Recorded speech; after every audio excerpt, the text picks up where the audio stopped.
Assalamualaikum warahmatullahi wabarakatuh. Alhamdulillahirrabbilalamin. Wassalatu wassalamu ala ashrafil anbiya'i wal mursalin wa ala alihi wa sahbihi ajmain, amma ba'du. Saudaraku yang dirahmati oleh Allah, perlu kita ketahui ternyata rahasia kesehatan mental Nabi itu, Nabi mampu mengabaikan hal-hal yang buruk bagi beliau dengan cara berhijrah, wahjurhum hajran jamila, dengan cara taku melayani, meninggalkan apa-apa saja yang tidak bermanfaat bagi beliau.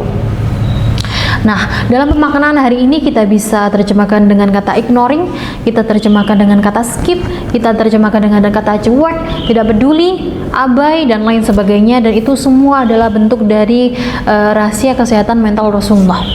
Nah, dengan hal ini Rasulullah bersabda, jangan berbicara kecuali baik. Sekiranya menyakiti hati orang lain, maka diam. Sekiranya tidak bermanfaat, maka jangan katakan. Man kana yu'minu billahi wal yaumil akhir falyaqul khairan aw liyasfut. Ketika kita beriman kepada Allah dan dihisab di hari akhir, maka jaga lisanmu, katakan yang baik. Tak mampu mengatakan yang baik, maka diam. Pandang yang baik, tak mampu memandang yang baik, maka palingkan pandangan. Dengar yang baik, tak mampu mendengar yang baik, maka palingkan pendengaran. Di sisi lain, kita melakukan ignoring, kita juga harus mampu untuk belajar menjaga kesehatan mental kita dengan cara membuat pagar pembatas. Agar apa? Agar mental kita tidak gampang diusik oleh orang lain. Kita tahu, semuanya tahu bahwasanya orang manipulatif itu ada di mana-mana. Ya, orang manipulatif itu apabila di depan itu dia akan terlihat baik sekali, tapi pas waktu di belakangnya dia akan sebaliknya. Seperti itu. Dengan hal itu kita boleh berprasangka baik, ya, tapi kita harus berwaspada. Ya, kita harus waspada atau hati-hati. Kita mempunyai filter di situ.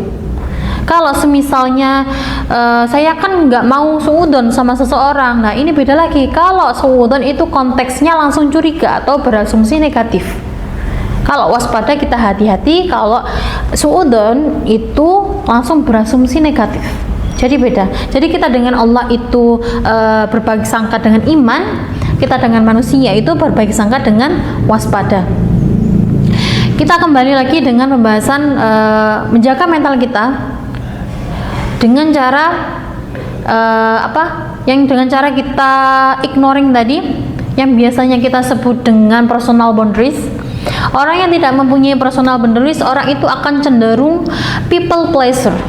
Orang itu akan tertekan dari harapan-harapan orang lain, penilaian-penilaian orang lain, komentar orang lain, dan lain sebagainya.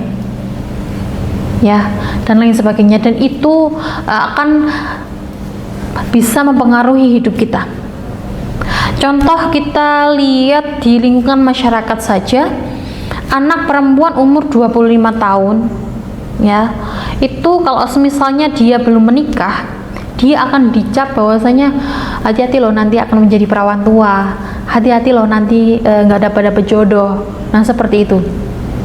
Kalau kita selalu menuruti apa yang orang-orang lain katakan, itu nggak akan ada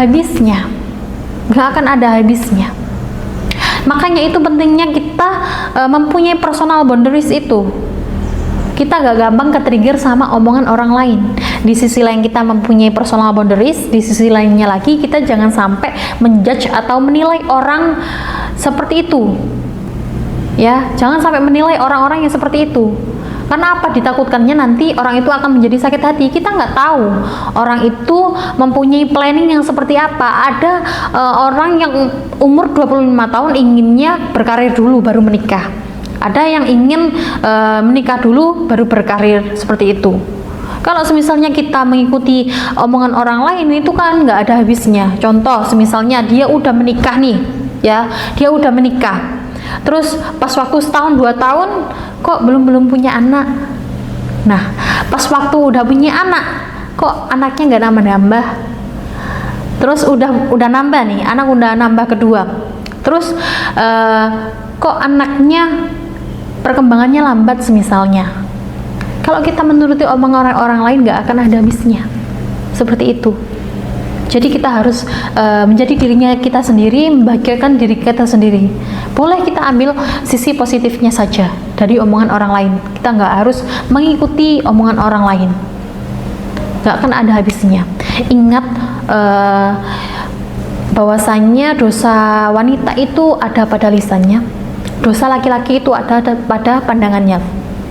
Jadi kita masing-masing punya ujian nih, ya kan? Kita masing-masing punya ujian. Kalau ujiannya laki-laki itu ada di matanya, sedangkan perempuan itu ada di lisannya. Kalau ingin hati itu lapang, terhindar dari dosa, maka ikutilah yang Rasulullah, yang biasanya Rasulullah ajarkan. Kita harus meneladani sifat-sifat Rasulullah yang saya jelaskan di awal tadi. Insya Allah kalau misalnya kita mengikuti apa yang Rasulullah ajarkan, kita akan terhindar dari dosa-dosa tersebut. Bahwasanya kalau misalnya kita berpikir untuk berbuat negatif, ya, berbuat buruk, berbuat menyeleweng, maka kata para ulama, bayangkanlah seketika itu juga akan diwafatkan. Kalau misalnya kita mempunyai pemikiran-pemikiran yang seperti itu, insya Allah kita akan terhindar dari dosa-dosa tersebut. Ya, kita akan senantiasa berbuat kebaikan seperti itu. Itu saja yang ingin saya sampaikan. Semoga kita terhindar dari hal-hal yang jelek, hal-hal yang buruk, dan kita senantiasa berbuat kebaikan.